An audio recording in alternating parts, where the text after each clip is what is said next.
வணக்கம். GK with JK channel மூலம் வரவேற்கிறேன். நம்முடைய கமெண்ட் செக்ஷனில் நிறைய பேர் இந்த வீடியோஸ்லாம் பார்த்து அவங்களுடைய கமெண்ட்ஸ் எல்லாம் போட்டிருந்தாங்க. அதில் முக்கியமாக சிலர்லாம் பார்த்தீங்கன்னா, எனக்கு ஒரு 10 லட்ச ரூபா தேவைப்படுது, எனக்கு ஒரு 1 லட்ச ரூபா தேவைப்படுது, நான் ஃபேமிலியோடு ரொம்ப கஷ்டப்பட்டுட்ருக்கேன், ரொம்ப நாளாக போராடிட்டே இருக்கேன், எனக்காக ஒரு அரேஞ்ச் பண்ணி தர முடியுமா, எனக்கு இந்த பணம் தர முடியுமான்ட்டு நிறைய பேர் கேள்வி கேட்டிருந்தாங்க. இந்த கமெண்ட் செக்ஷனில் மோஸ்ட் ஆஃப் ஆல் அவங்களுடைய தேவைகளை தான் நிறைய சொல்லியிருந்தாங்க. நம்முடைய தேவைகளை நம்ம விரைவாய் கண்டடைவது எப்படி? அதாவது நீங்கள் ஒரு தேவையோடு இருக்கும் பொழுதே அதுக்கேற்ற சொல்யூஷனும் பக்கத்தில் தான் இருக்கும். அது நம்ம கண்ணுக்கு தெரியாது. இந்த வீடியோவில் நம்ம பார்க்க போகிறது 2 முக்கியமான விஷயம். நமக்கு நியாயமாக கிடைக்க வேண்டிய விஷயங்கள் ஏன் நமக்கு தள்ளி போகுது? நம்ம நல்லா படிச்சிருப்போம், நல்ல திறமைகள் இருக்கும், யாரையும் ஏமாற்றிருக்க மாட்டோம். ஆனால் மற்றவங்க தான் நம்மளை ஏமாற்றிட்டு இருப்பாங்க.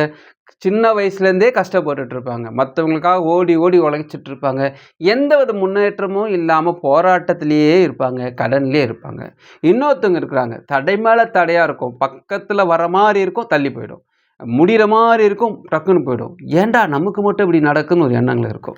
ஸோ இந்த 2 வகையான மக்களை பற்றி தான் பார்க்க போகிறோம். இந்த கமெண்ட் செக்ஷனில் போட்ட நிறைய விதமான கேள்விக்கான பதில் இதுவாக இருக்கும். அதுக்கான ஒரு சொல்யூஷனாக தான் இந்த வீடியோ நான் ரெடி பண்ணி சொல்லிகிட்ருக்கேன். இதில் ஃபர்ஸ்ட் ஆஃப் ஆல் நம்ம பார்க்க போகிறது என்னென்னு பார்த்தீங்கன்னா, நமக்கு நிறைய திறமைகள் இருக்குது, நல்லா படிச்சிருக்கோம், நேர்மையாக தான் இருக்கும், ஏன் எனக்கு எந்த விஷயங்களும் மாட்ட மாட்டுது, நடக்க மாட்டுது?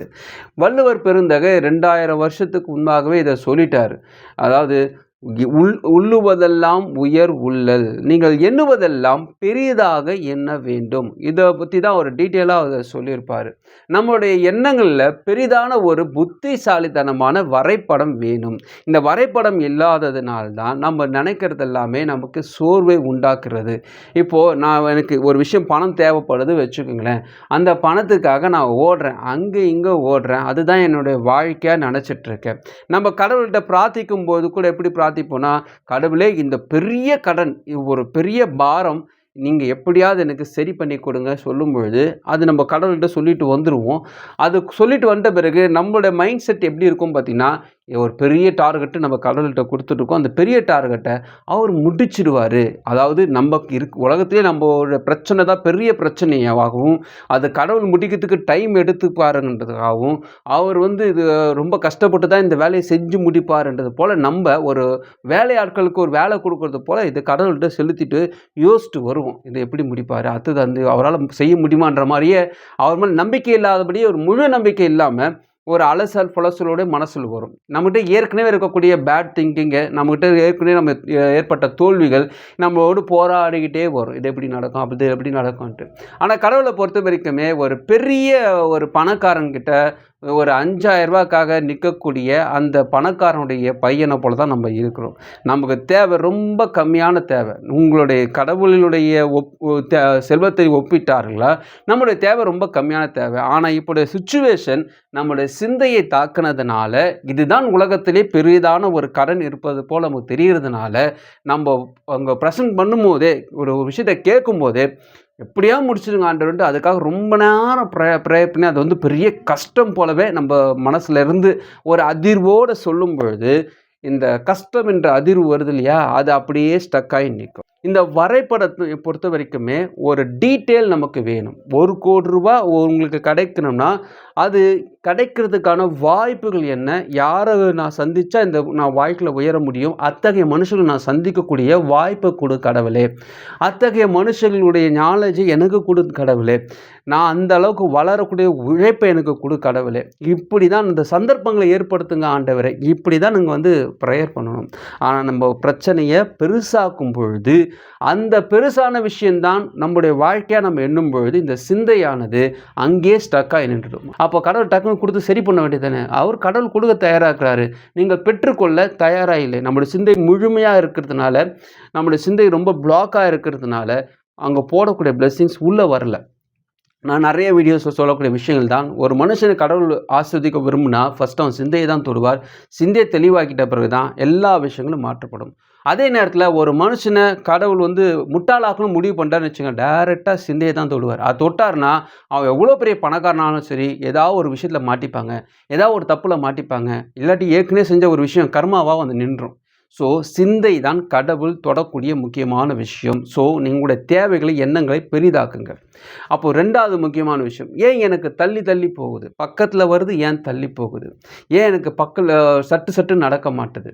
இலக்கை குறி வைக்காத அம்புக்கு வெல்லினால் பயனில்லை. இலக்கை நீங்கள் ஏம் பண்ணி ஒரு டார்கெட் ஃபிக்ஸ் பண்ணாமல் நீங்கள் என்னதான் ஒரு சூப்பரான ஒரு வில் உங்ககிட்ட இருந்தாலும், சரியான ஒரு அம்பு இருந்தாலும், நீங்கள் எவ்வளோ புத்திசாலியாக தனமான ஒரு விஷயங்கள் இருந்தாலும், உங்களுக்கு நல்ல ஒரு படிப்பு, நல்ல ஒரு மனுஷர்கள், நல்ல ஹெல்ப் பண்ணக்கூடிய நிறைய பேர் இருந்தாலும், இலக்கு தப்பாக இருக்கும் பட்சத்தில் அல்லது டார்கெட் பண்ணாமல் நீங்கள் இருக்கும் பட்சத்தில் நீங்கள் அதை அடையவே முடியாது.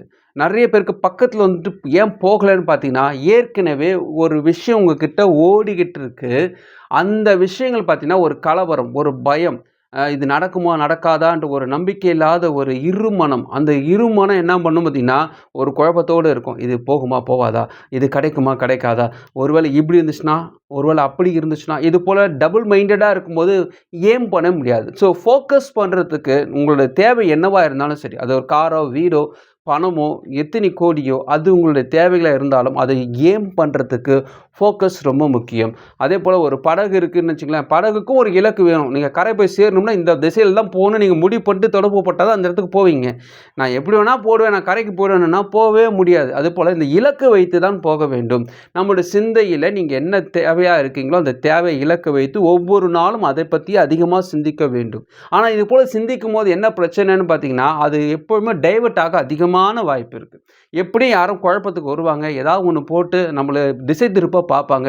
ஆனாலும் உங்கள் ஃபோக்கஸ் பக்காவாக இருக்கணும். இதை பற்றி நிறைய வீடியோஸ் நான் போட்டிருக்கேன். நீங்கள் மோட்டிவேஷன் வீடியோஸில் போனீங்கன்னா அதை நீங்கள் பார்க்கலாம். ஸோ அந்த ஃபோக்கஸ் நீங்கள் எப்படி பண்ணலாம்னு டீட்டெயிலாக அதில் சொல்லியிருப்பேன். ஸோ இந்த வீடியோவில் நான் 2 முக்கியமான விஷயத்தை சொல்கிறேன். நீங்கள் எவ்வளோ திறமை உள்ளவர்களாக இருந்தாலும் புத்திசாலித்தனமான ஒரு வரைபடம் வேண்டும். உங்களுடைய தேவைகளுக்கு உண்டான மனிதர்களை நீங்கள் தேரணும். அதுக்கான டீட்டெயில் உங்களுக்கு வேணும். உங்களுக்கு 5 லட்ச ரூபா தேவைன்னா நீங்கள் கேட்க வேண்டியது 5 லட்சம் இல்லை, நீங்கள் 50 கோடி ரூபாய்க்கு உண்டான விஷயத்தை கேட்கணும். அதை பற்றியே நீங்கள் சிந்திக்கணும். அதே போல் உங்களுக்கு பக்கத்தில் வரக்கூடிய விஷயங்கள் தள்ளி போகுதுன்னா உங்களுடைய ஃபோக்கஸ் பெருசாக இருக்கணும், ஏம் பெருசாக இருக்கணும், அதிகமான ஆர்வத்தோடு அதை நீங்கள் குறி வைக்க வேண்டும். இந்த 2 விஷயத்தை தான் உங்களோட ஷேர் பண்ணியிருக்கேன். நீங்கள் எவ்வளோ பண தேவைகளோடு இருந்து எவ்வளோ விஷயங்கள் காத்துட்டு கொண்டு இருந்தாலும் ஒரு மனுஷனை எதிர்பார்க்கும்போது ஆறுதல் மட்டும்தான் மனுஷனால் கொடுக்க முடியும். அல்லது ஒரு பணத்தை நான் உங்களுக்கு பட்டுன்னு கொடுக்கலாம், ஆனால் அதுவே உங்களுடைய வாழ்க்கையை மாற்றுன்னு கேட்டோன்னா கிடையாது. ஸோ அது தற்சமயம் உங்களுக்கு உதவி செய்ய முடியும், ஆனால் உண்மையாகவே உங்கள் வாழ்க்கை அப்படிப்பட்ட ஒரு வாழ்க்கை கிடையாது. நீங்கள் ஒரு செல்வந்தர், நீங்கள் ஒரு பணக்காரர், உங்களுக்கு வாழ்க்கை உயர்ந்த திட்டத்தை கடவுள் வைத்திருக்கிறார். நீங்கள் அதை பற்றி கவலைப்படாதீங்க. உங்களுடைய தேவைகள் அனைத்தும் சந்திக்கப்படும். நீங்கள் தைரியமாக இருப்பீங்க. இந்த சூழ்நிலை அனைத்தும் மாறும். நீங்கள் எண்ணக்கூடிய அனைத்து விஷயங்களும் உங்களுக்கு தேடி வரும். நீங்கள் பயப்படவே பயப்படாதீங்க. நாளை குறித்து பயப்படாதீங்க. எப்படி கடன் அடைக்க போகிறோம் பயப்படாதீங்க. உங்களுக்காக கடவுள் வேலை செய்கிறார். சில நேரத்தில் வார்த்தைகள் எப்படி ஒன்றா வரும், அதை பிடித்து கொள்ளுங்கள். இது போல் நிறைய பேர் சோர்ந்து போயிருப்பாங்க, அடுத்தது என்ன பண்ணணும்னு தெரியாமல் இருப்பாங்க. அப்பேற்பட்ட நண்பர்கள் உங்களுக்கு தெரிந்தாங்கன்னா இந்த வீடியோவில் ஷேர் பண்ணி விடுங்க. இதுபோல் நீங்கள் ஷேர் பண்ணும்போது இந்த பிரபஞ்சம் பார்த்து கொண்டு இருக்கும், கடவுளும் பார்த்து கொண்டு இருப்பார். ஒரு மனுஷன் நல்லா இருக்கணும்னு நம்ம செய்யறதுக்கு பணம் கொடுத்து உதவணும் கிடையாது. இது போல் விஷயங்களை ஷேர் பண்ணால் கூட அதுவும் ஒரு உதவி தான். அதுவும் இந்த பிரபஞ்சத்துக்கு நீங்கள் செய்யக்கூடிய ஒரு கடன். அந்த கடனுக்குண்டான பதில் கண்டிப்பாக உங்களுக்கு கிடைக்கும். உங்களுக்குண்டான ஆசீர்வாதம், தடைப்பட்ட விஷயங்கள் அனைத்தும் பட்டு நடக்கும். இந்த வீடியோ உங்களுக்கு பிரோஜனமாக நினைக்கிறேன். உங்கள் ஃப்ரெண்ட்ஸுக்கு ஷேர் பண்ணுங்க. பிரோஜனமாக மட்டும் மறுபடியும் பார்க்கலாம். வணக்கம்.